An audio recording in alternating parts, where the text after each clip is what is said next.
This is Road to the Golden Door, where we unpack the proven success formula straight from the minds of Golden Door winners, uncovering the motivation, methods, and the mindset it takes to become an elite performer in door-to-door sales and in life. This is Road to the Golden Door. Now, here's your host, Mikey Lucas.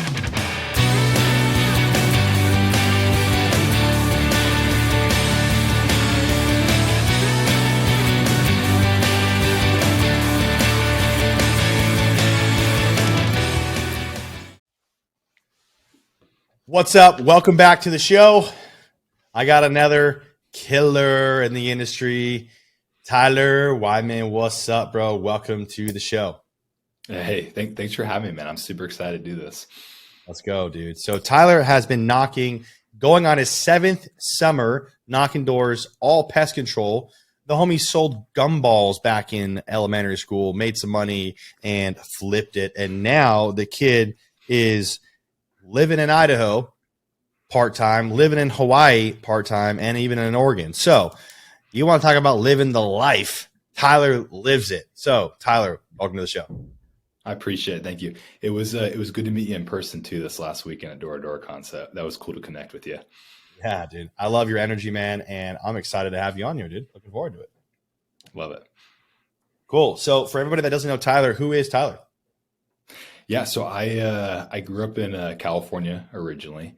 That's where I got into selling gumballs. So I went from gumballs in elementary school to pest control. Right, moved to Idaho in middle school. Grew up. I really would consider Idaho home. Growing up here, going throughout school, and I love being active. I've been married for 4 years. My favorite thing to do ever is to hang out with my wife, dog. Travel, explore. Like you mentioned, Hawaii is something that's really near and dear to us. And that was introduced to us strictly through door-to-door sales. We would never have the relationship with Hawaii that we have unless I was in this industry. Let's go, dude. I love to hear that. So tell me, let's walk me through your Golden Door years. So you had 787 accounts, 702 in $1,000 in revenue. Walk me through this year, man. What was it like? Obviously this is your first year hitting Golden Door. So what was it like? I know your journey. We were talking, and I know obviously a lot about you now, but your journey it wasn't easy. Like you didn't just come in and start hitting right away. I know you had some really massive hurdles, some health hurdles like that. So tell me let's bring me back first to this year. So let's talk about this year. Tell me, you're hot off the press. You just got your Golden Door award on stage. Like, what was that like, bro? How did it feel for you? Oh, it was the best. And it's awesome being up on their stage and holding that award, but really what it represents is so much more than that. Right. So, I'll be honest, to start with summer 2022, we got to start with summer 2021. Right. Or we could take it way back from the very, very beginning. So whatever you want. Yeah. Let's go. But So when I got into sales, it wasn't your typical story of guys just like first year, second year better, third year, fourth year, right? It definitely ebbed and flowed for me personally, right? Yep. And so for summer 2021, I'd say that I honestly, like, to put it completely frankly, it was an all-time low, right? Not only was it the lowest year for me production wise, but it was a year slow as far as how I was doing mentally, physically. I was very sedentary at that point, right? Just not in the hardscape mindset that you need to be successful in the sales industry, right? And so at that point, the nice thing is I was able to take stock of where I was at in my life, but I also took responsibility over it, right? I knew that anything as far as where I was at was because of my own actions, right? And honestly, to be frank, I was disgusted with myself. I knew I could do better. I felt like I let myself down, my partners down that were in the business with me. And I knew there had to be a turn of events, right? And so going to Golden Door Con 5 and seeing all the Golden Door winners, to me, visually, that was the epitome of success, right? A lot of Golden Door winners, they begin to visualize this award, obviously at the conference, where they start to make a game plan of how they can actually accomplish this, right? And so I was told I wanted to do everything I could. I'm actually at this conference. I met a life coach, so shout out to Brandon Holmes. Very helpful as far as building my vision and what was important to me. One of those things that, I mean, it's just like you don't know until you don't know. Let me show you if I can pull up for people that are watching. This was me, right? About a year ago, to be honest, right? How much did you weigh? So for people listening on the Spotify or Apple, you're showing a picture right now of how much. I'm assuming how much you weighed, right? Mm-hmm. So you definitely don't weigh. You definitely don't weigh that much right now. No. So highest I was at 220, right? And sure, weight is just a number. I would argue that weight also described how confident I was, right? It really was a factor of so many other things as far as like where I was at emotionally, right? And just from a physical aspect, like you just don't know how that impacts you until you know what it's like to be healthy, right? Yeah. And so I treated this Golden Door Award as a sport, to the point where even I changed my diet so I could be more effective on the doors, right? So even between January door-to-door conference and when I went and knocked my first door in April, I was cutting weight, focusing on diet, starting to get physical, and just getting myself in shape, not even mentally, just strictly physically for the summer ahead, right? And so that was a lot of it, a lot of vision building, right? Proximity is half the battle, even in just the media you listen to. So podcasts, books, like it's amazing how many guys change their mind or change their life just based off of some book that they read, right? And I would argue that as far as anything vision wise, like I truly won my door-to-door Golden Door Award between January and April every morning as I did my morning schedule in a hot tub. I'd sit there and write out my vision. I'd sit out there and write how many I'd have to do at what contract value, what neighborhoods I was going to knock, how much time I was planning to knock, what my daily schedule would be, affirmations that I'd tell myself throughout the day, right? Whatever that was, I had a crystal clear vision going into the summer before before even getting out there. The funny thing is I've had Golden Door is hard to get, right? But to be completely honest, this was not the hardest summer. I've worked longer hours, worked more months, but my vision was so clear that honestly, the typical burnout that reps might experience, I didn't feel. There was no sitting in the car. There was no self-pity. And the only reason why that was the case is because I was 100% prepared for it before I even got out there, right? Oh. Tell me more about that. Yeah, let's pause there because you just dropped. Let me go back to this. So you're telling me that it was, and this is starting. I'm starting to see a trend here. The last few. Just don't get me wrong. Remember, we have in solar 12 whole months to hit Golden Door. Mm-hmm.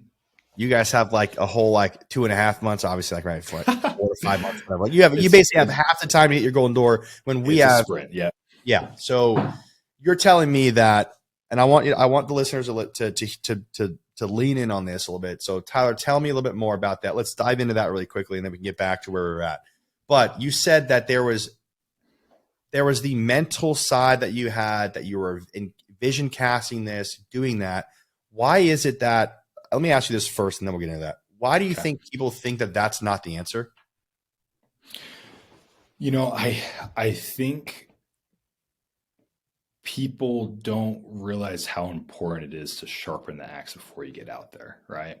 So for pest control, we do have this off season while we can do that. Solar, understand that might just represent your morning schedule, right? Pest control is unique where it is like a sport. You have your on season, your off season. On your off season, you can be doing things to prepare yourself. This was my 6th summer, and I'll be honest. Every time I knocked summers to not have to work the rest of the year, right? That was why I did it. So at the end of the summer, the burnout set in. I was just ready to stop working and finish up, right? This off season, I changed my mindset to give myself more problems to solve. Okay. So now I knock doors, not to eliminate my problems, but to change my problems.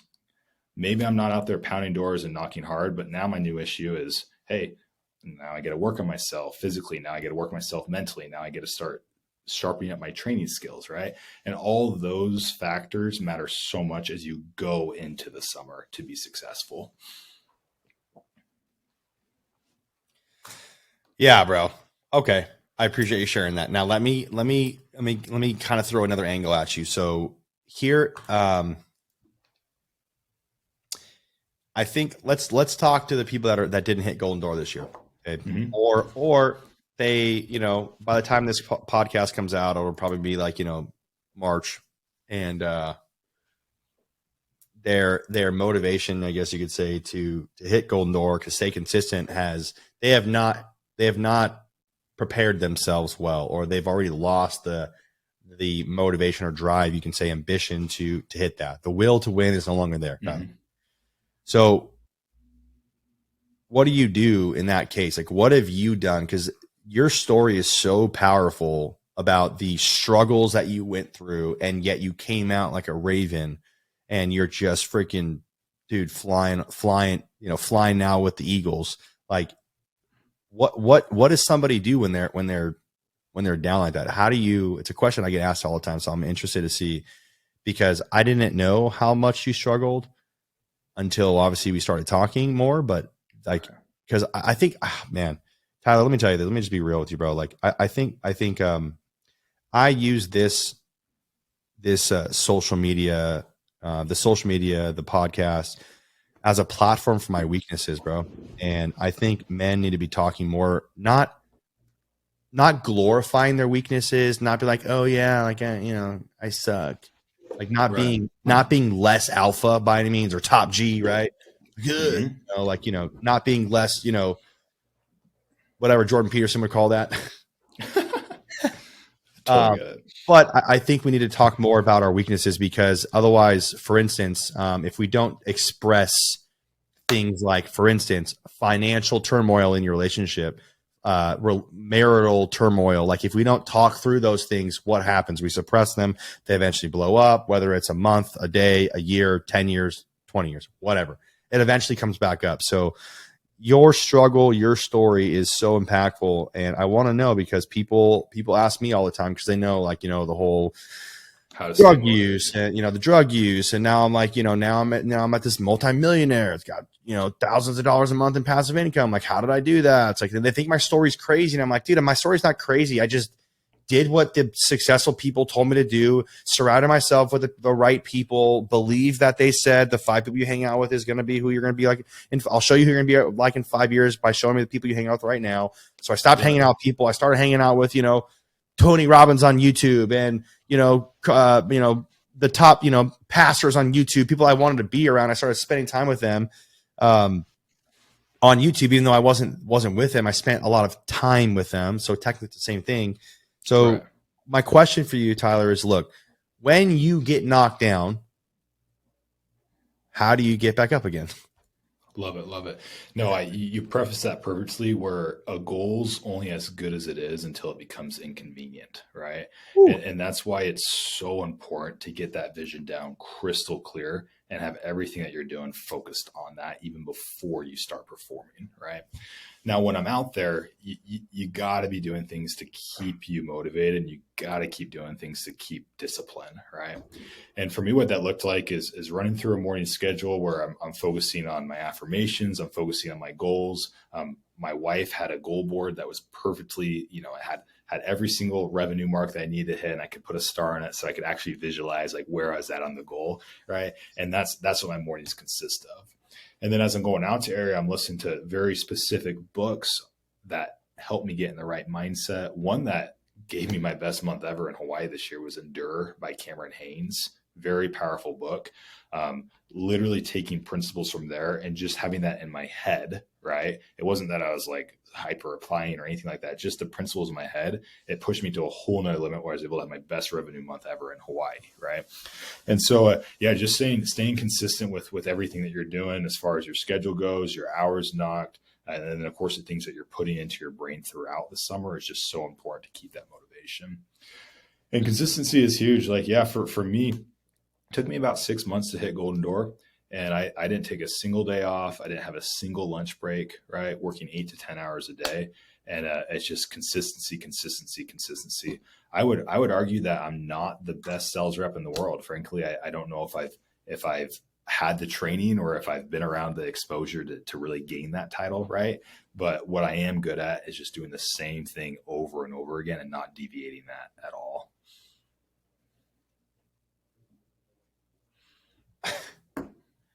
Dude, talent, the whole quote, hard work beats talent when talent doesn't show up or talent doesn't work, right? It's like, I think, and again, I know it's kind of funny, I know it's kind of repetitive, but Mikey Lucas is the anti-guru guru. Bro, it is, the gurus on the internet are making it sound, Tyler, way harder than it needs to be. Right. Yes, I am not the best salesman either. I just am more consistent. Like, why is it that there's this culture on the internet that we think, or even in door-to-door sales, or in sales in general, that we need to be this like outstanding, like, holy crap, wordsmith to be able to sell people? Like, why do you think that culture is that way with our generation? I think it really does come down to just pride, right?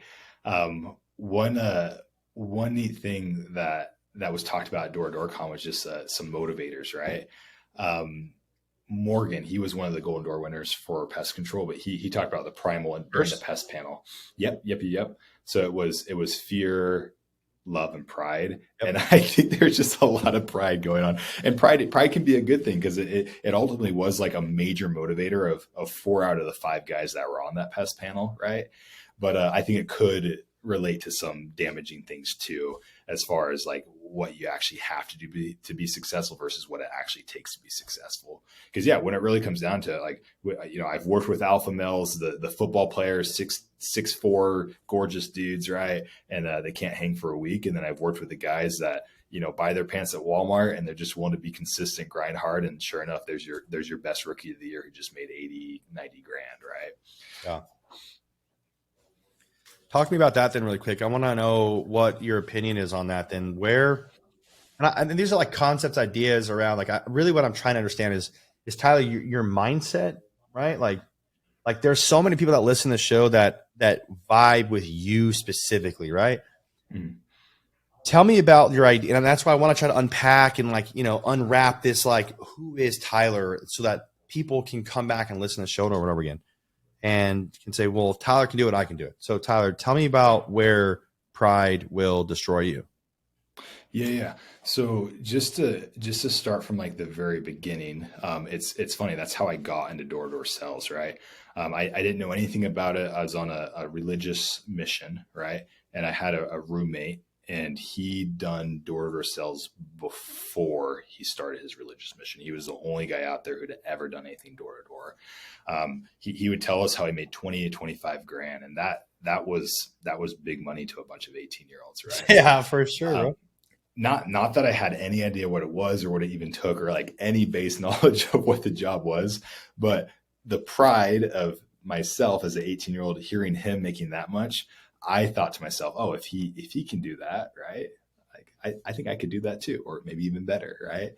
And so it is just one of those things where pride can be a really good and powerful motivator. I go back to the pest panel where, they asked, like, why did you guys do this? Like, why did you put aside your life and grind this hard for this? Because at that point, it can't be financial, right? Most of these guys, including myself, they've had great summers before, and finances aren't the issue, right? And it always came back to, someone said that I couldn't, or for myself, I needed to prove it to myself. Right. The one guy who said differently was based on his family, and he like put us all to shame. At that point, it was Austin. He was like, oh, he gave the most heartfelt answer ever. At that point, you're like, is it Tristan Smith? No, Austin Mazer. Okay, yeah. So yeah, he relayed it back to his family, and after you say that he said that, it's kind of like, oh, do you mind if I change my answer? Like that. But yeah, so pride, it really can be a good thing as long as you don't let it get in the way of yourself, right? The issue is when you become unteachable, when you think that you know everything, and that's something that Golden Door winners aren't. They're the most successful reps out there, but they're still willing to learn from other guys. In fact, I took a newer rep out to Hawaii this year. He only worked for me for about 2.5 weeks, but it was insane. The stuff, totally different background, totally different company. But from myself, a 7th-year rep who's been, or 6-year rep that's been successful, I was picking up all sorts of wonderful nuggets from him that I used for the majority of Hawaii, and I can guarantee I'll keep using for next year. So it's just you gotta have pride, you gotta have confidence, but you can't let that hinder your success or your teachability. So it sounds like taking pride in doing the best you can because of your God-given abilities. Beautiful, yeah, is great. Then versus being prideful in the fact that you're basically not coachable. And I think that, yeah, I totally. I mean, obviously, I agree with you on that. I see it all the time. That's why they say, at least from my understanding, that it's something between 2 out of 10 people make it in door to door past like 2 years. Mm-hmm. Or in solar, it's like 6 months. So, it's interesting to see like how, what your perspective is on that, and that it aligns, and it's yeah, I think it's true. So I think that we have a, within our generation, if we can kind of sit on that for a second, within our generation, I believe that we have this idea that there are people above our generation talk about how our generation being, the entitled generation, right? It's like, well, don't even come at me like that. Like, dude, you guys were entitled. Don't even like come at me like we're entitled. Like you guys, your parents are the ones that came up with the freaking microwave. Like, who's talking about entitled over here? You guys had cars and every freaking, you had multiple cars. Like, so we're over here entitled, whatever. Okay, cool. So, yeah, keep calling us entitled when you need us to friggin' put out the fire in your house and all that stuff. So, right. So yeah. So tell me, okay. So being coachable is obviously a very important attribute of a Golden Door Award winner. Is 100%. That what you're seeing is why guys are not making it? Yeah. So in my thoughts is it's 2 reasons. One, not coachable, so they're not learning to continue to grow and progress. But 2, it's really just the vision wasn't strong enough. If their vision was crystal clear before they got out there, they wouldn't be feeling the burnout. They wouldn't stop working, right? And when you're out there, like it does get tough. And if your vision isn't strong enough to withstand it, it's easy to feel feelings of discouragement. It's easy to feel inadequate, right? And I think that's where guys crash and spiral. Like I said, I've had lower producing summers that were way more difficult to me than this summer ever was. And I was out there twice as long, working twice as hard, longer hours. But the biggest difference is I had that vision completely figured out before I even got on the doors. It just doesn't make sense, Tyler. We will work harder. We'll work harder and do more work when we don't have the clarity on where we're going. So let me ask you this then. You've said vision a lot, and I talk about clarity a lot. So I'm curious for myself, and obviously I know the listeners probably want to know this too, but since you're saying vision a lot, and that's kind of something that I try to write down words that people say a lot on the show, right? So I'm like, hey, like I can tell that this is something that you've done over and over again. And then I want to harp on that because then that's one major nugget that the guys are going to be able to get out of this, especially the Golden Door Award winners, guys. When I say guys, I mean guys and girls, obviously. But that's what the listeners are going to be able to get out of this. Some of the Golden Door Award winners that hit 1 year will not go a second and third year, right? They're not going to get the platinum, like the Cody Olive got his platinum this year, right? Tell me about this vision. Wow. Yeah. Go ahead. Let's talk about that for a bit. So I've been guilty of that as well. Like I said, for me, it wasn't like up, right? There were some ebbs and flows. So, after my first year on the doors, I did fine. All right. I did 160 accounts. Just to translate that over to like solar alarm guys, I made like 20 grand. Right. So it was your average decent summer. The funny thing, 20 grand in the summer is not bad, bro. It's hey, and pest control, alarm, solar, like we get compensated pretty good, right? Yeah. So it was a very beginner summer, right? Just to put it blatantly. I didn't make that much my first summer. I was negative my first summer. Oh shoot! Well, hey, different experiences, huh? The crazy thing on what I did though, and to talk more about vision is for whatever reason, this first year rep that really didn't have a name for himself or any reason to like think he'd be successful in the future, decided to burn all bridges and go pest control full time. And one of the bridges I burned was school. Okay. I come from a super traditional family. My dad has a master's degree. My brother does. My sister-in-law has a PhD. Everyone has their 4-year or more degree. Right. So that was very, very, very, grandma paid for school. I had all the reasons. How many years did you go to school? So I ended up doing two and a half semesters. Okay, cool. Yeah. So two you know what? Like 2 semesters. And gosh, one of those semesters was like basketball classes and like a bunch of electives, right? So I don't BYU, Idaho? They have a basketball class? You're kidding me. Oh yeah. It was BYU or what? Oh, it's a strange world out here, man. They got like a social dance class where you can just learn to dance and get credits for it. Is that where you went with BYU, Idaho? Yeah. Here in Rexburg. Mm-hmm. You're joking. Yeah, 100%. They got backpacking. They got fly fishing where you learn how to you get credits for learning how to tie flies. But either way, at least one college doing it right, teaching people heck yeah, practical stuff in life.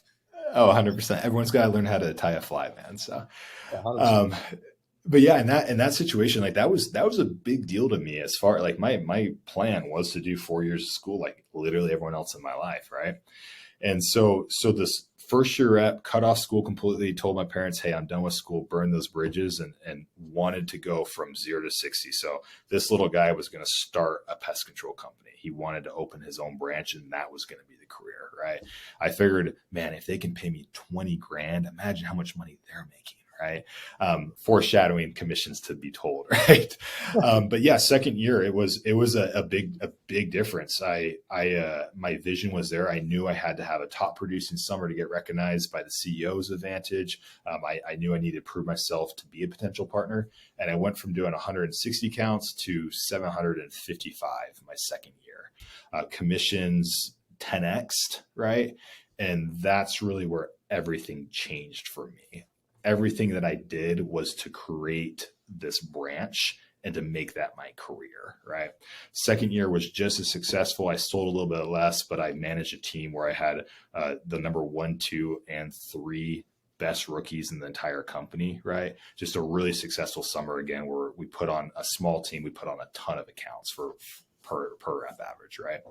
But that's where things fade. At that point, I did gain the recognition that I needed. I had the capital to reinvest and put it into my own branch. And it's hilarious, man. I had my dream, but up until that was my vision. So as soon as I started my branch, I had a decent first year and then not the best second year. And it just kept going downhill from there. Right. The vision just wasn't strong enough to sustain what I knew I had to be doing.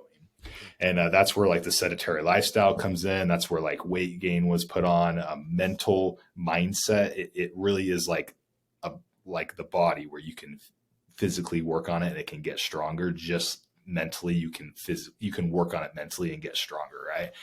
And that's really where I hit that all-time low, where I wasn't where I wanted to be production-wise. I wasn't where I wanted to be emotionally. I would argue I was not the best husband, just not doing everything I could, right? And then that's what really bounced me into this Golden Door year of 2022, where I just put all that behind me. I reached a low and treated this like a sport. It's crazy. I used to use being married as like a crutch. Like I couldn't be a good husband and be a successful summer. have a successful summer, where I'm here to tell you now that this has been the best year of my marriage and the most success I've ever had as a sales rep. Personally, business, everything it's just been the best year ever. That's awesome.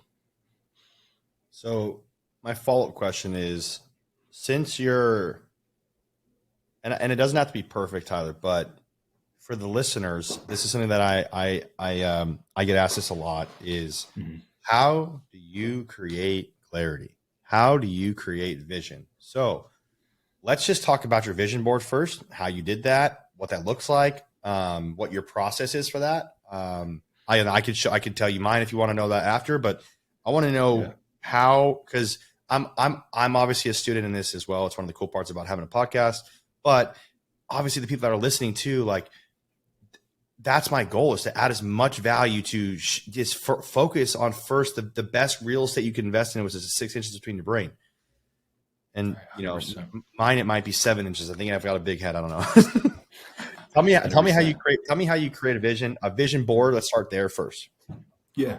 So you need to have I'm talking like the very basics. Act like I don't even know what a vision board is. Okay, perfect. Yeah. So vision board is essentially the picture that you paint yourself, right? So physically, it can literally be a board that you're tacking things onto as far as what your goals are, magazine cutouts, words, quotes, whatever that might be. Mentally, it could also be the picture that you're drawing out for yourself in your head as far as what you want in life, what would be like your end game cause. And then another way is just how you journal it out, right? For me, I've been successful in creating my vision board just by writing out my vision over and over again, writing out my goals and knowing exactly how I'm going to get there. So it's gotta be stronger than just a financial goal. For me, in the pest control space, it's important to stay relevant. I felt like I was that high school kid that was talking about his, top sports achievement, clear back win, where I was relying on that second summer all throughout my career instead of staying relevant. And so that's what really, that was my why, was to be relevant and to build confidence in myself again, to be able to reach this level. And I saw the way to do that was through hitting the golden door. And so as far as building vision, for me, morning schedule was super important. Pest control guys, it can get super hard on the off season, where you go 0 to 60 to 0 once again, right? You're grinding like crazy and then it just all stops. Sure, you might have some recruiting responsibilities. That's what I was doing off season, but ultimately this is just not the same grind that you're going to find when you're knocking doors. And so, and that had been my experience for the previous 5 off seasons. And this was the first off season where I actually took the recruiting, took the personal development and everything as seriously as I did as I knocked doors. And so morning schedule was huge for me. A lot of guys, it's easy to roll out of bed when you literally have nowhere to be, right? In this situation, I forced myself to wake up no later than 6 o'clock.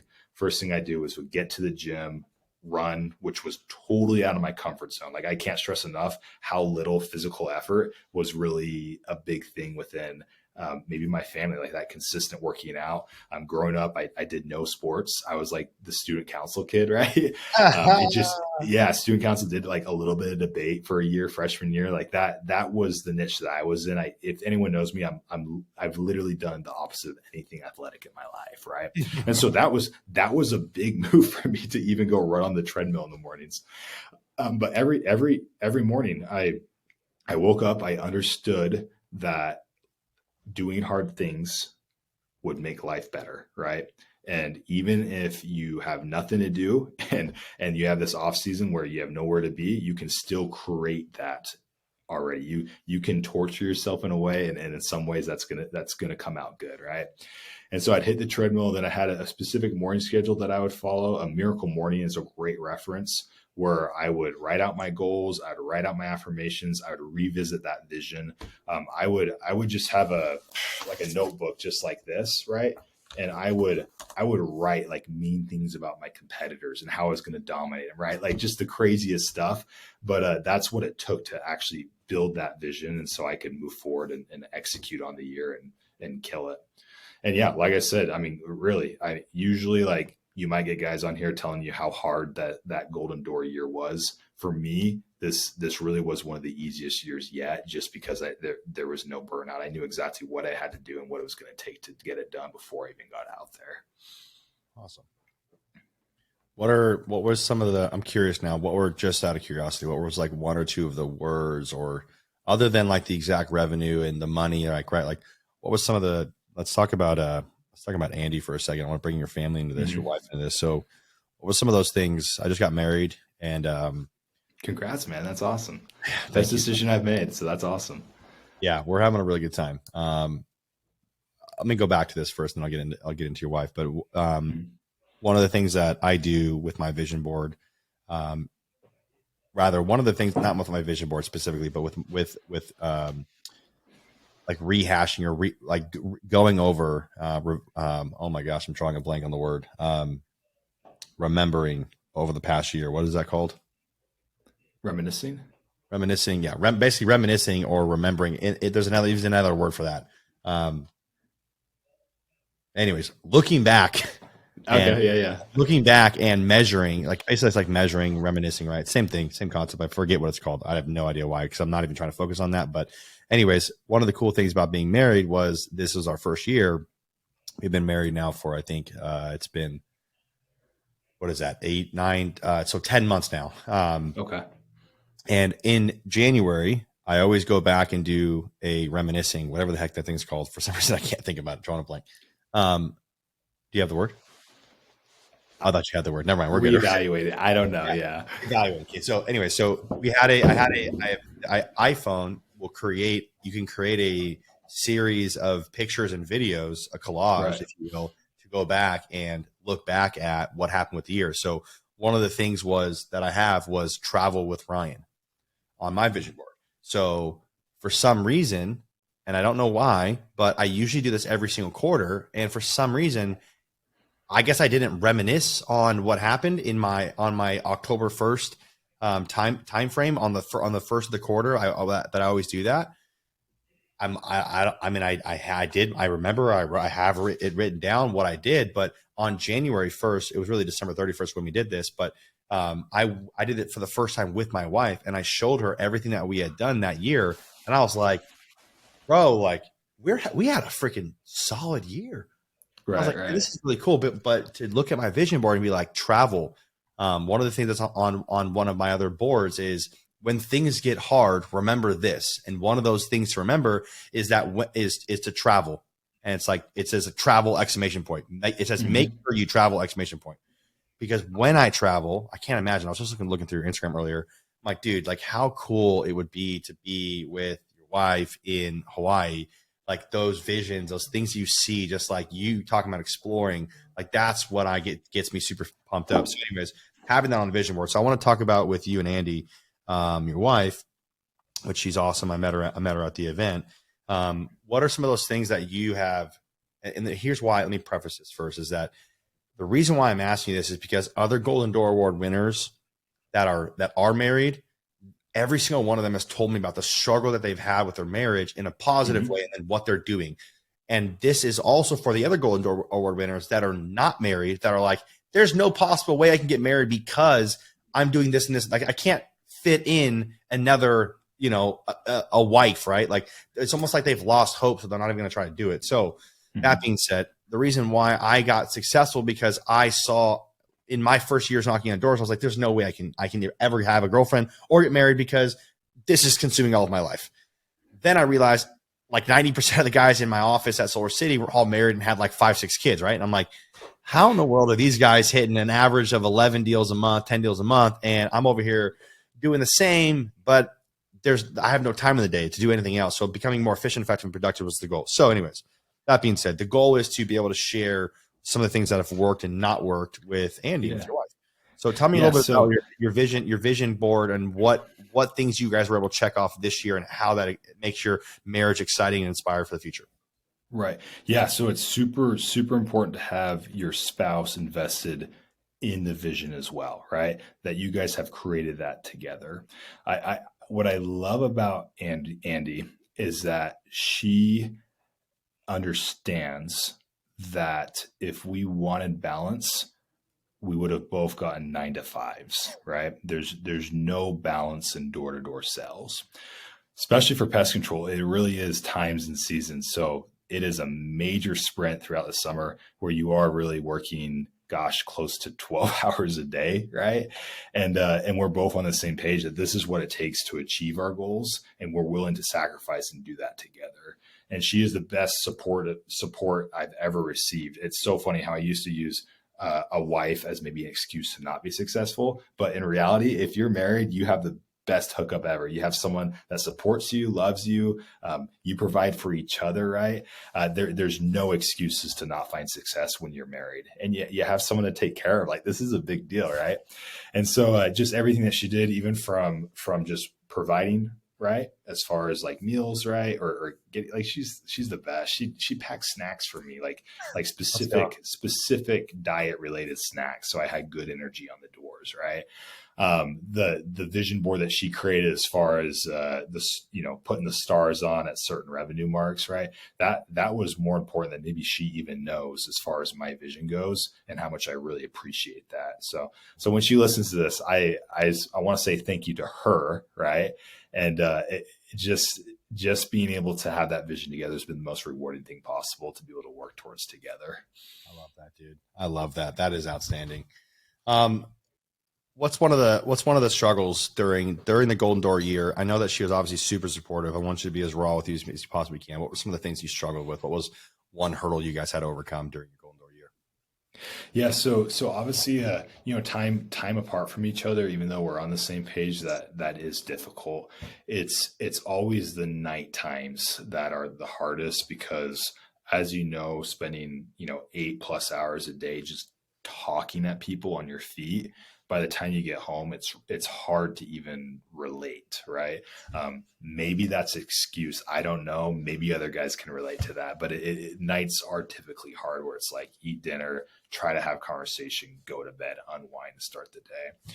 And so the way that we overcome that is we got up earlier, right? When it really comes down to, if you want more time, you can make more time. It's like, hey, I'll sleep when I'm dead, right? If that means waking up earlier and spending more time together, and really trying to be intentional about that would be the way that we overcame the dreary nights. As far as trying to relate to each other, we just took that time and put it towards the morning, where we could actually enjoy each other and build a relationship. For a second there, I thought you guys had a perfect marriage. I was like, there's no way, Tyler. Like, you got to tell me something. So yeah, I my wife, same thing, needs quality time, and I do too. Don't get me wrong. I'm like the most like clingy guy ever. I love quality time, especially I love hanging out with Ryan. We do a lot together, and she does the same thing. Like, she just made me a meal, and I'm like, sorry, babe, wait. Right before the show, and I was like, "Oh, babe, sorry." I like put it in the fridge. I was like, "She's like, oh, that's for you." It's like, salmon, rice, something dope. And that's awesome. Sorry, babe. Like, I'm in a podcast, can't eat this right now. Oh man, she's awesome. So good. Glad to hear that. I'm glad to hear you guys are doing well. And yeah, man, if you, I think the best thing you can have is somebody that supports you like that. So I'm glad that she does that. Sorry that we weren't able to have Ryan there. I would love for her to meet Ryan, my wife. So we'll make sure that I was thinking about this actually. I was like, in a couple of summers, bring her next year, man. Let's do it. I got a one up for you. I got something even better for you. In a couple of years from now, I'm going to have a catamaran, and the goal is to sail up and down the coast, and then get over to Hawaii as well, and then go through the Panama Canal and come through up and down the coast of the Hamptons all the way down to Miami, and then like in the Bahamas areas, right? So what we'll do is I'll make sure that you're out there in Hawaii, and we'll have you guys on the catamaran. We'll have to bring you guys around. We'll hang out there. So hey, we'll park that for like 2025. I love that. I'm there half the year, so the odds that we can meet up are good. Let's go. Well, I'll make sure to write that down on our planner to make sure that we plan it where you guys are out there. So good. That's awesome. Let's transition really quickly. Unless you have any final thoughts on that, or anything else that you want to specifically talk about there around the vision board with the wife. No, I would just, once again, like, create that vision together, and that's what's going to propel you through the summer, right? If the vision's strong, the burnout doesn't exist. Oh, dude, I'm such a big proponent of, I don't believe in burnout. I don't. Yeah, burnout's such a funny term, and maybe burnout's one of those things where you shouldn't talk about burnout, right? And so I'm guilty of that right now. But burnout's, it's just hilarious when I hear guys talking about it. It's as if they want to compare themselves to a candle. They're literally objectifying themselves, where it's like they can't help but burn out, right? And that's simply not how life is. That's a scarcity mindset. You can go all in on this job and you can go all in on relationships. You have unlimited potential as far as success goes. And as long as you're willing to commit to that, the burnout doesn't exist. It's a myth. Dude. Yes. Okay. Drop in the comments below if you think burnout's a myth. And if you struggle with that, let us know. And we'll hopefully we can have some sort of a dialogue in the comments below. So if you think burnout's a myth, or if you're struggling with burnout, let's have some dialogue in the comments below. All right, let me transition really quick, bro. You mentioned a couple things before, some bigger topics. So I'm going to talk about this one first, and then I think the second topic will probably last us for another hour. So let's talk about this one first. You said you were pretty much not undisciplined, but you lacked discipline. So I want to know, and personally, I'm maybe very, very clear here. I invest 6 figures a year into personal development, into coaches, into masterminds. So Tyler, why is it that working with a coach and investing in yourself has helped? And I forget who he was, but you said, so I worked with Brandon Holmes. Yeah. So Brandon, why is it that, was it clickbait? Was it like, hey, you saw him at an event, you got motivated, ran on stage? What was it about going and being like, look, dude, Tyler, need a coach. I need help. Why did you invest in yourself? I don't know anybody that really says, I bought a coach, I invested in a program, I invested in whatever, and I didn't grow from that. So tell me about your journey with there.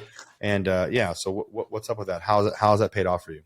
Yeah. So I saw him at Door to Door Con, and the reason why I wanted to work with him specifically is because he is the complete opposite of me. All right.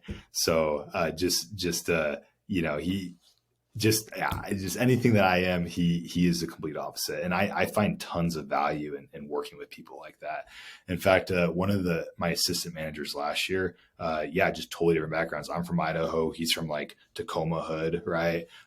I grew up like really religious. He's like all about party. Right. And we work good because of that. We bounce ideas back. We respect each other. There's things that he's taken from me and there's things that I've taken from him. Right. And ultimately that encourages us both to be better people. So same idea with Brandon. He's maybe a little bit more relatable. We come from more of a similar background, but he just had a totally different vision as far as like how things ran than I did. For him specifically, I reached out to him just for recruiting help. I think at the time, all I wanted was just some tips and tricks on one-on-one meetings. And I found that alone worth investing in, just as far as recruiting goes, like getting some sort of really specific pitch down. Right. When we started meeting, I didn't realize that he was going to be more like a life coach. Right. And so he has me doing these crazy morning schedules that were like 2.5 hours long. You're spending 30 minutes just on affirmations. And at first I doubted, as like, what did I get myself into? Right. I mean, this is totally the opposite of anything that I've done in my life, but I just kept reminding myself that's why I wanted to meet with this guy. Right. I mean, that's why I even started talking to him. But as we kept meeting, things started to click, right? I was losing weight, mindset did change, the vision did grow as far as what I was capable of. And I really did apply those things and created that morning schedule that worked for me. And out of that came a totally different, Tyler 2.0, right? And then furthermore, out of that came Golden Door success, more recruitability, doing impressive things. So I'm a huge fan of personal trainers, coaches. Even now, I finished up the summer, and I pest control guys, when they go into the off season, like it can almost be scary just because they've done it so many times, and they know like what sort of level that they're operating at, and then where it could potentially go down to, right? And so the first thing I did before I even finished the sales was I got myself a personal trainer where I see value in doing hard things on the doors. It makes my life better. And I continue to do hard things moving forward. And this year, that's in the form of a marathon, right? And so I went from this guy who was totally completely unathletic a year ago and overweight. And the next challenge that I'm purposely doing every day, right? Putting myself, waking up early and running is training for this marathon, and how that just doing impressive things just makes you a better person. And it's one of those things where I honestly, like, door-to-door sales is hard. Okay. So I don't mean to undermine it by saying that this was like the easiest year I had. But it did take doing hard things before that to make it easy. So it's like train hard. So the performance is easy. And that's exactly what I'm doing with this marathon too. So yeah, I'm literally running a marathon because that's how hard door-to-door sales is. And I want to make the pain harder now in the off season. So it's easier to go back to the actual season and start knocking again. I love that. But you just don't know what you don't know, right? I don't know anything about running, so it's worth for me to invest in a coach. Once again, for guys that don't know what it's like to be a Golden Door winner, you got to learn from a Golden Door winner, right? That's a dang good point. That's why they're watching this show, because they want to learn from Golden Door Award winners. 100%. All right. So it obviously paid off. Was it hard for you? Was it hard for you to make a decision to buy a coach, buy a program, buy a mentor? Was it hard for you to do that? Like when you saw the ticket, I don't know what he charges or whatever, but was that hard for you? Yeah, it was. And it wasn't that I knew coaching was the right choice. Honestly, it can just be hard to take that leap of faith on someone you don't know that well, right? So I'd say that was the biggest barrier of entry as far as moving forward with it, is just is this the right guy? Is it going to end up adding value? What am I getting myself into, right? Ultimately, it is expensive, but when you think about what's to earn from it, as far as when you get out there and start producing, that's where it just becomes a no-brainer. I think coaches could be charging significantly more based off of the value that they give you as far as what you're going to be making in commissions the following summer, whether it's in pest control, solar, or alarms. You're going to get that return back. It'd be hard not to. Totally agree with you on that one. So the sponsor for the show, no, I'm kidding. No, I think it's worth talking about what you do, man. I mean, honestly, like if you want to learn from a Golden Door winner, you gotta be learning from it. You gotta be in that network, right? That's, for me, it took going to Door-to-Door Con to be around Golden Door winners to build that vision.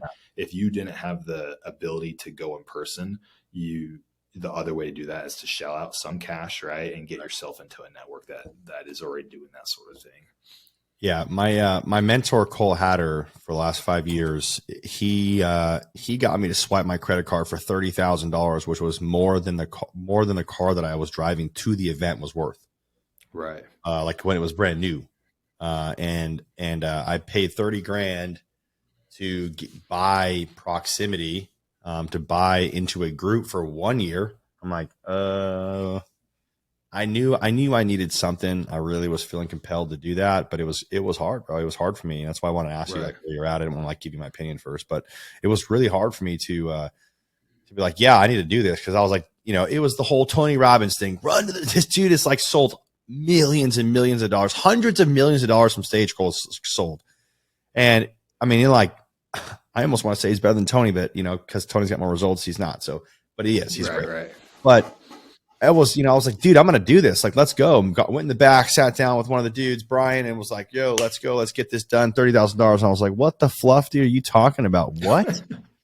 Okay. And then, I had that cool, duh, I got $30,000. Anyways. Yeah. So buying that proximity, buying in my way into a room, to then see now what other business people were doing, literally catapulted my businesses.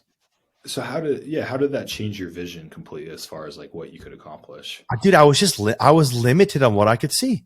I could only see so far. I mean, even within door-to-door sales, I was like, dude, I was only limited on what I could see. I was only limited, for instance, in financial investing. I was only limited to see that the only thing you could invest in was two things and two things only: stocks and real estate. That was it. And like being in this group, I've done angel investing, land investing, real estate investing.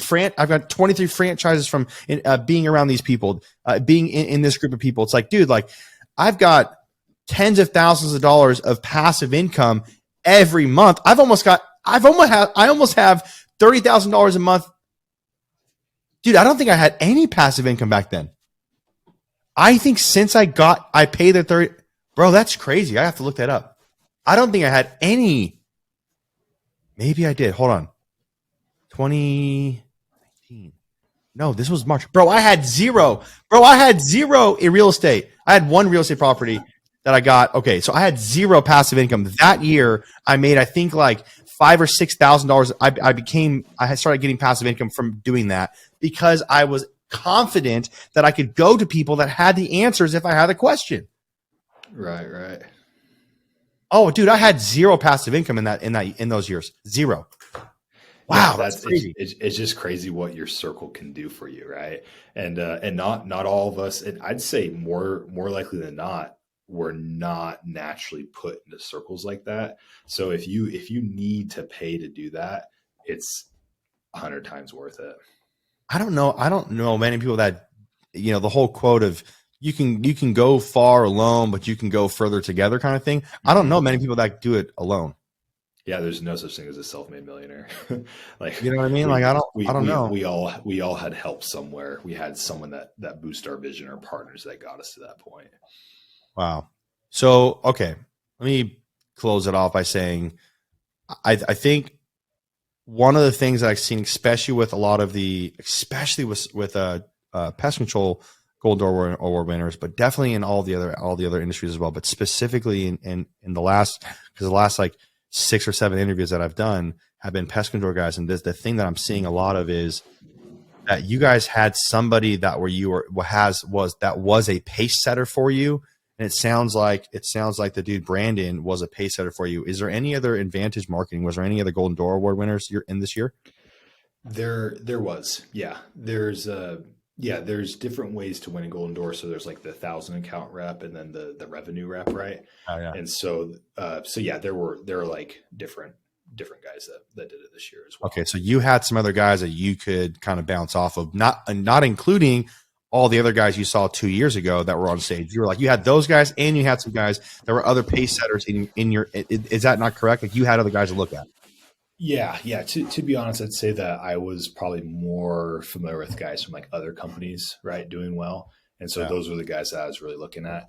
And it's important to have competition, but the most important competitor is yourself. So while I was out there knocking doors, I really, for me personally, I do feel like I was competing more against myself as far as like what I was capable of than comparing myself to other reps. I love that. Okay, let me transition here. I pulled up a quote for some reason. I thought about this when you were talking. The more you sweat in peace, the less you bleed in war. Oh, that's what I keep hearing you say. The more you sweat in peace, the less you bleed in war. Mm-hmm. By Norman Schwarzkopf, if that's how you say it. Apparently some military guy.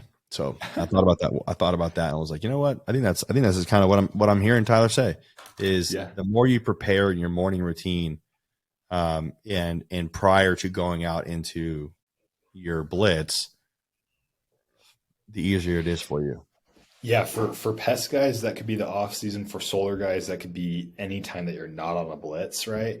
Ultimately you just have to be doing hard things. And so you're prepared to get on the doors.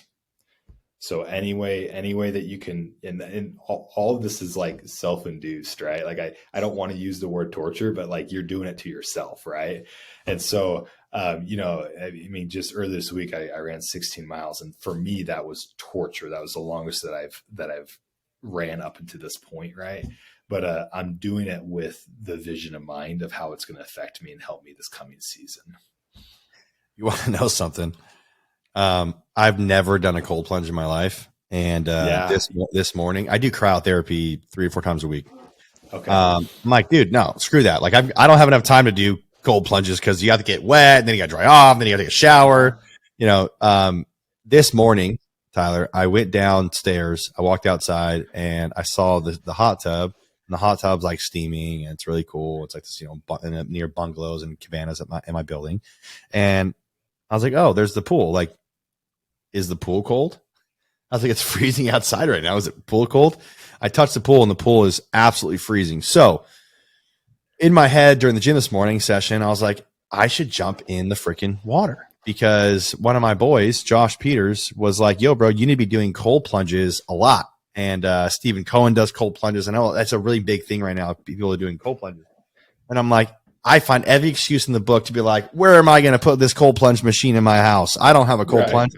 I have a cold plunge machine that's a massive pool that's downstairs that is cleaned every single freaking week, and I can go and do that, and no one's using it. So anyways, I'm telling you right now, Tyler, I'm going to do a cold plunge within the next 48 hours, 24 hours. Okay, I'll do it in 24 hours. 24 hours, and I'll send you a video of it. All right, tomorrow morning. We want to see it on Instagram. All right, I'll do it. I'm gonna do it. Tag me on it. Yeah, no. So whether it's like hitting the gym, running, cold plunges, these are all self-induced hard things, right? Or maybe their self-induced hard thing is reading a book. Like there really is different levels to that, or maybe it's journaling out something.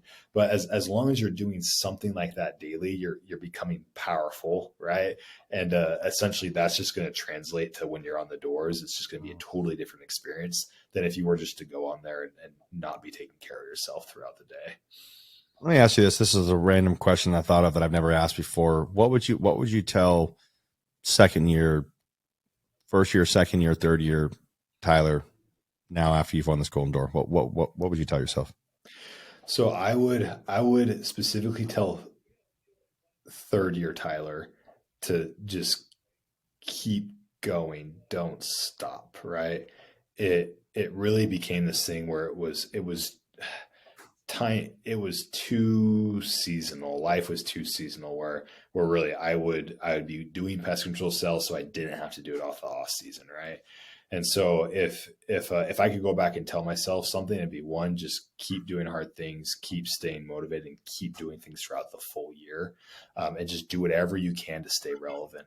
Because ultimately, even though this has been like, the hardest I've ever worked, it's also been the happiest I've ever been as far as a year goes. 2022 was really a life-changing year for myself and my wife. So yeah, that'd be the main thing, is just keep doing what you're doing and stay impressive, whether that's production on the doors or just things that you're doing outside of that. Awesome. I've got like 23 more things to ask you. So let's go with this one first and see how long this takes us. I know, I want to talk about the concept of delayed gratification. In my opinion, what I have seen, coaching over 1,000 sales reps, 200 plus companies, creating multiple Golden Door Award winners in my ecosystem. I have seen one of the biggest struggles is delayed gratification financially.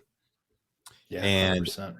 And I have seen, and David Meltzer talked about it at DoorCon, and he's talked about it all in his books. And I think for me, David Meltzer, a few years ago in 2020, when he talked to us in a private group with Cole Hatter, he talked about, it's not that it's delayed gratification, because delayed gratification, eventually, he says it's like burnout. Delayed gratification is like burnout.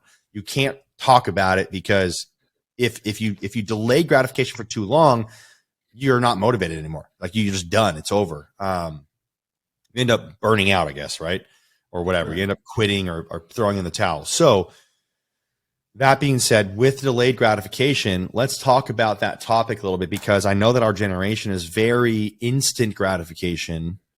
And if it's not, my money and I want it now with JG Wentworth, we don't want to do it. If we don't see results right away, we pretty much, our generation kind of cops out. And I think it's a major flaw that we have within our generation. If I could call us out, the 20, 30-year-olds. And if I would tell the younger Mikey, I'd say, dude, yes, instant gratification is awesome, but delayed gratification is significantly better, but it's very hard to see the result of what delayed gratification will actually give to you. So Tyler, where is the balance in there? How do we mend and mold? And what is, like, dude, how do we balance delayed and instant gratification? And what do you think you're doing in your life to Because I know that we talked about this, but how are you using instant gratification or slight delayed gratification for this longer term goal and vision that you have? And how is that wrapped in intertwined in your life? Yeah. So I'd say the first thing is don't go broke trying to look rich, right? Some of these reps, they get money and they instantly put into cars or clothes, right? And they're not doing what they could with that money. For my wife and I, thank goodness we are on the same page financially. When we have money in the bank, we need to be doing something with it that's going to be making us more money in the long term, right? So even from that very first summer, where I had 20 grand to my name, it's the most I've ever made in my life. I was putting that away for long-term investments, which ultimately became my own pest control company, right? So I work with guys. I have a partner that no one's ever heard about, and he just quietly lives on a 200 plus acre hunting reserve in a massive house north of Rexburg, Idaho, who's making $2 to $3 million passive income a year on his pest control business. His business alone is worth somewhere 40 to 50 if you were to turn and sell it, right?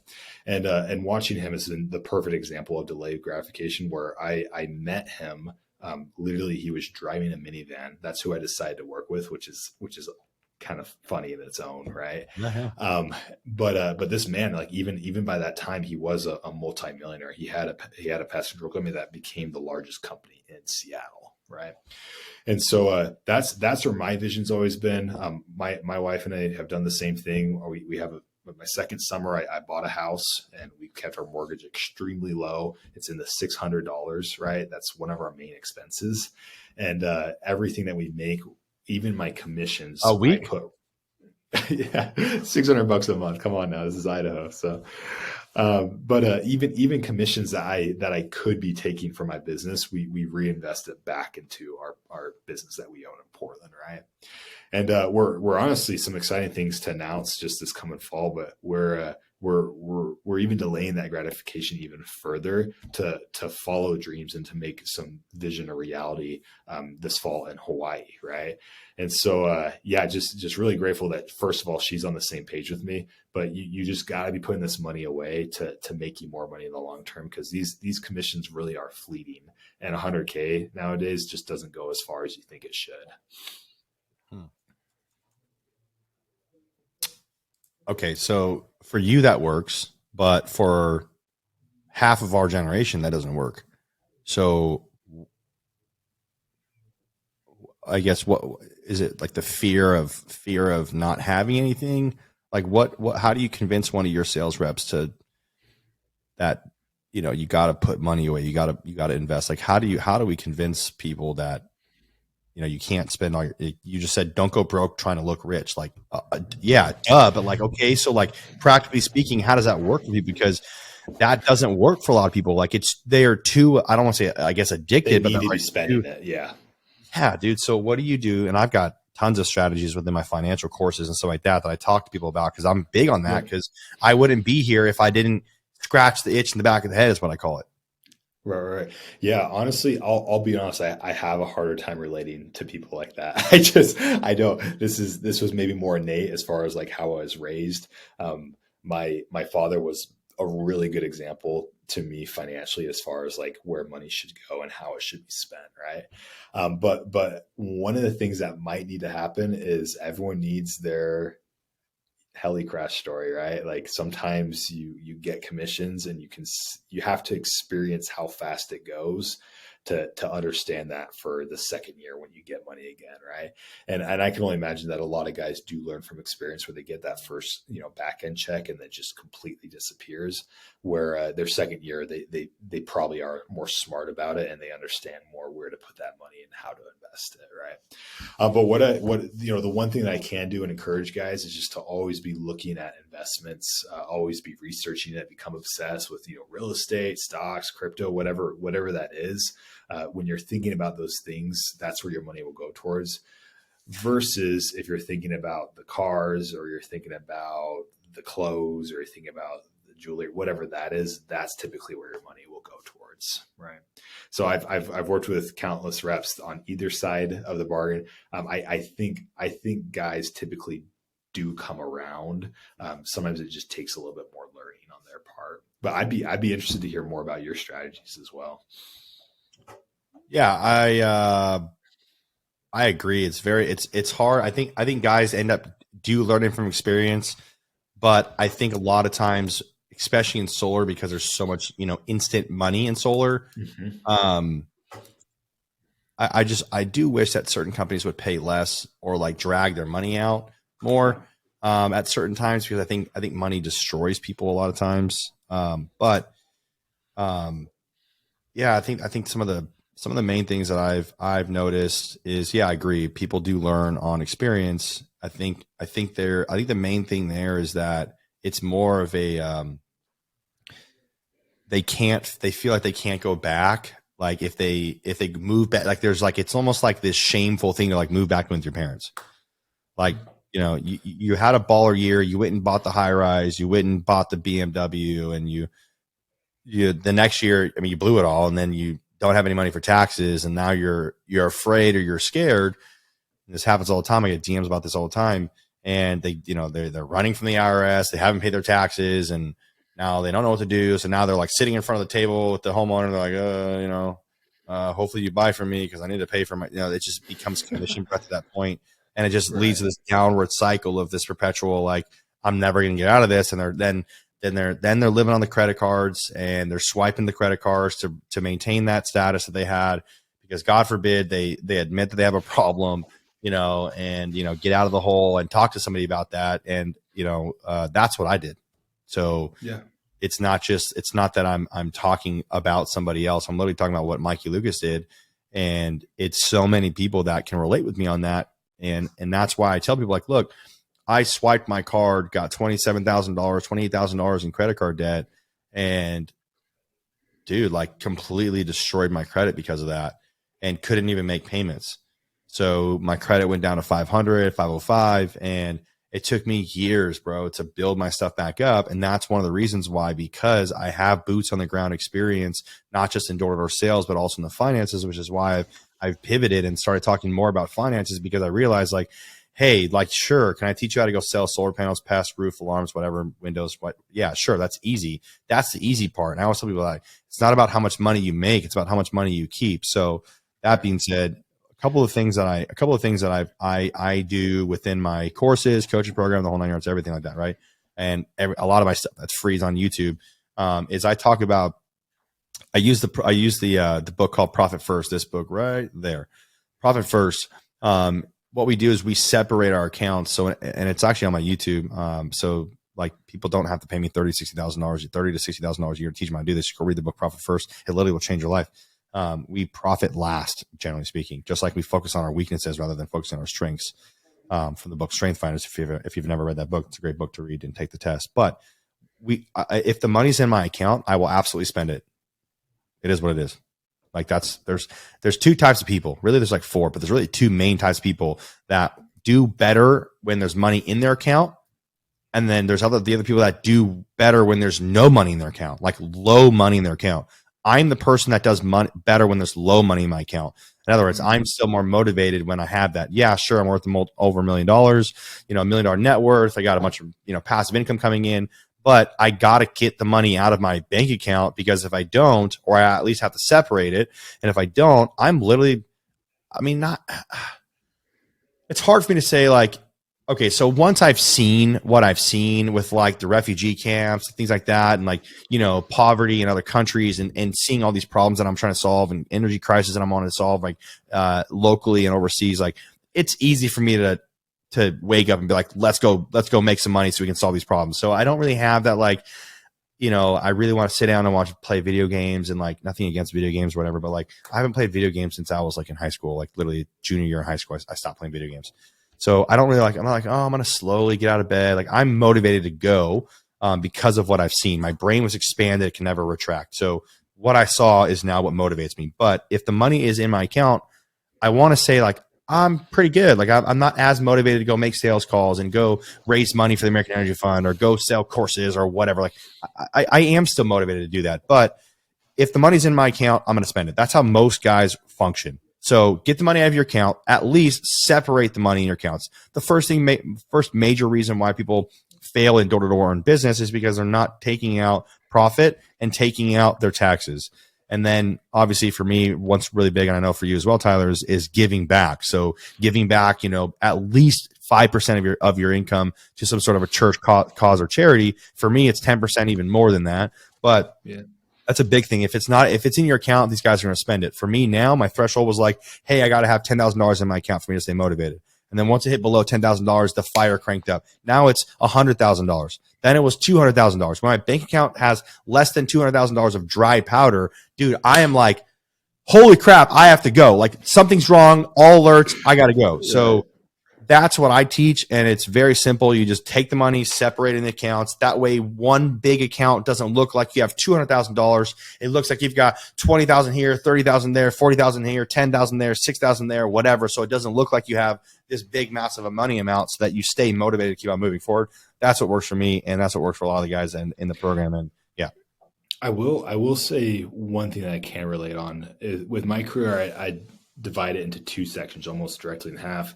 The time that I had a business and the time that I didn't have a business, right? When I didn't have a business, I was marketing for other companies. And so commission checks were coming in just like typical. And that lifestyle was way different than when you actually like are spending money and you're paying the commission checks, right? And so there was a bit of a change where my wife, we were able to travel more. We had a great year. We went to, very cost effectively, but we went to Thailand, Europe, Mexico, and Canada. We did it like as cheap as you could, using Airbnb, sometimes even renting rooms instead of actual houses, which actually sometimes leads to a better experience, right? It's cool culturally. But the thing that I think helped us go from like being able to do that to where it was more frugal was simply just the chance to do essentially like the biggest difference was just being able to really take that money and have a vision for it, right? So when my wife and I are both on the same page, it just made it so much easier to put that money towards investments, to put it towards life savings instead of doing trips or cars or things that we were more used to doing before. So do you take out money out of each paycheck to still travel? Or do you separate that? Like, how do you get, because I know traveling and exploring is really big to you. So is that something that you guys do? It's like, are you just so luckily with travel, because that is important to Andy and I, right? The two ways that we're able to do that is one, through the business, right? So there are like cool ways where, I earn top producer trips, my reps do too. So I get to go party with them in Mexico, right? Yeah. The other obvious one is the fact that I can market for other companies in Hawaii. And so that's a big deal to us. If we can spend 2-3 months on the islands and make money instead of shelling out money, right? That's how we've been able to be creative, with still being able to travel, experience all those cool things, but not be paying tons and tons of money to do it, right? So, and then when we do work, the strategy for me right now is like build my business during the summer. And then I do have marketing deals where I can work with other companies on the off season. And so any income from that, I'm able to put it back into, whether it's the business or our personal lives, we are able to do some traveling on the side that is apart from business. Awesome. I love that, dude. I've got like 100 more questions to ask you, and we're coming up on time. So, brother, I'm going to have you back on the show. I freaking love this conversation. You're consistent. You're a gangster in the industry, dude. Is your goals this year to hit another golden door? Are you going to go back to back? What are you going to do? Yeah. So that's a big thing I don't want to do, because I've been there, done that, right? I had my best year, and then I just slowly let it slide. So this year it wouldn't just be to hit a golden door, but hit it quicker than I did this year. Right? So instead of taking 6 months to do it, I want to be able to have done it by August 31st, and so I can be back on that stage. Let's go. Okay. Well, dude, obviously I want everybody on here to be able to support you and follow you and cheer you on. So where can we, tell me where we can find you on social media? Yeah. So I'm active on Instagram. And so that's Tyler and then YMAN. So it's my name without the W. And so you can follow me there. I'll be posting a lot preseason. If you do check me out there, you'll be able to see what I'm doing as far as running goes and like morning schedule. And then as I'm on the doors too, you'll be able to see what I'm doing numbers wise there and track things. And then, of course, once I transition back to Hawaii in the fall, you can get a taste of what that looks like as well. Are you going to post stuff online? You're going to post about you're going to be pretty open about your routines and stuff like that? Yeah, 100%. I am. Yeah. Awesome. That's awesome. Well, I'm excited about that, dude. I want to see it and follow your and your wife's journey, and see you on stage again this year, dude. So I'm stoked for you. I'll see you next year. So I'm pumped to do it again. Let's go, dude. Let's go. Well, cool, brother. Any final words for your Golden Door Award winners? Just what I've been harping on this whole time, just vision, get that crystal clear, whether it's on paper. It's gotta be on paper really. Cause if it's crystal clear on paper, it's going to be crystal clear in your mind. So get to that point where you know exactly what it takes to get out there and achieve the goals. And then after that, all you got to do is execute. If you're doing all the hard work beforehand, it makes the execution significantly easier than it typically is. Sounds like working smarter and harder. Oh, 100%. I love that. Well, dope, dude. Appreciate it, Tyler. God bless you, man. And I hope to see more about your morning routine live in action this year in Hawaii. Love it. All right, brother. I'll talk to you later, man. Thanks, man. God bless. We'll see you. Take care. Bye. Bye-bye.